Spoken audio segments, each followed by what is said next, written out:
But it's not just Hong Kong. Violence rocked the streets of Bolivia as protesters took to the streets of the country's largest city recently. The protesters ransacked political party offices of the Bolivian president, Evo Morales, as a controversial poll showed weakening support for the leader.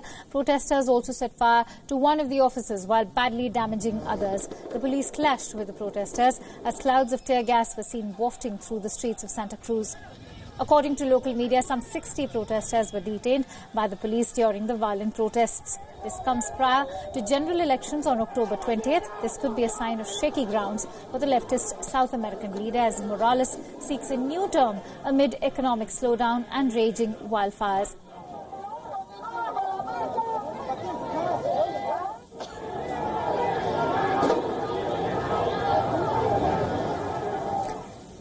And so at least 5 people have been killed after flash floods struck southeastern Spain. About 3,500 people have been forced to evacuate. The southeastern region was hit with torrential rains for 2 consecutive days, which led to heavy floods in several areas. The Murcia province was one of the worst hit. Streets turned into rivers and the beach was no longer identifiable in one of the Spanish towns in the province.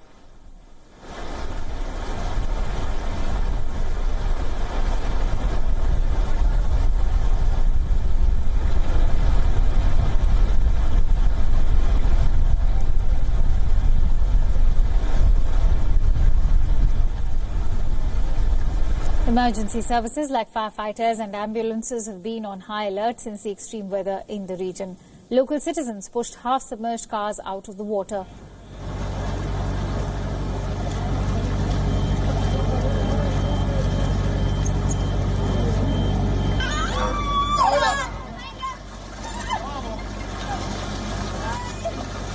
Several cars had been swept away. They piled on top of one another.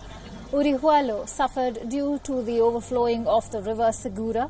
No one could leave or enter the region. The floods claimed its 5th victim on Friday. Thousands were evacuated in Santa Mera because excess water was released from a dam. Eyewitness footage shows water being released through one of the dam's spillways.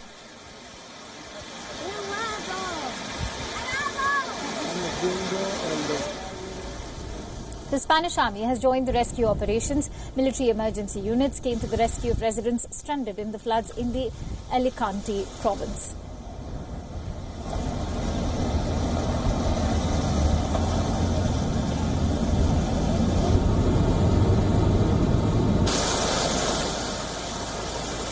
Rescue workers, including over 1,500 army troops, have been using helicopters and boats to move the stranded people to safety. 2 airports, local train networks and dozens of roads were closed. Weather conditions are expected to improve today. The authorities have advised people to stay at home.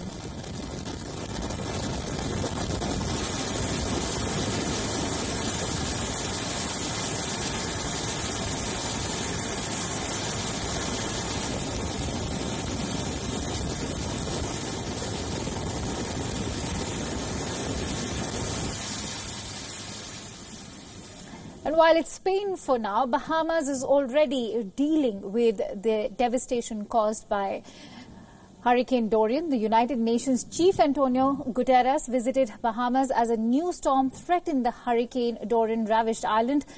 The storm, called Tropical Cyclone 9, is now nearing the Bahamas 2 weeks after the archipelago was hit by powerful Hurricane Dorian. Now, the storm could threaten Dorian relief efforts. Remember, over 1,300 people are still missing, while thousands more are in need of assistance.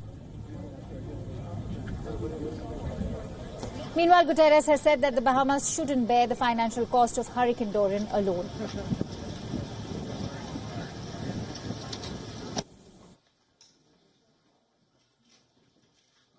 Thank you very much. The financial cost of the damage caused by Dorian is not clear, but it will be in the billions of dollars, and the Bahamas cannot be expected to foot this bill alone.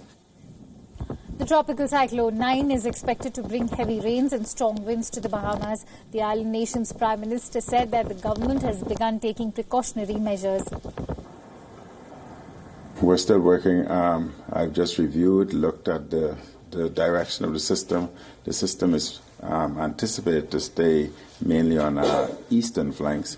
The worst part of it, most of the rain bands on the eastern flanks as opposed to our western flanks. If it stays in that path, then we would not have a great impact as one anticipates. But if you were to fly over those islands that were impacted, you would note that many of the homes already have taps on the roofs, etc., trying to minimize any form of leakage within the home itself. So people have been working already.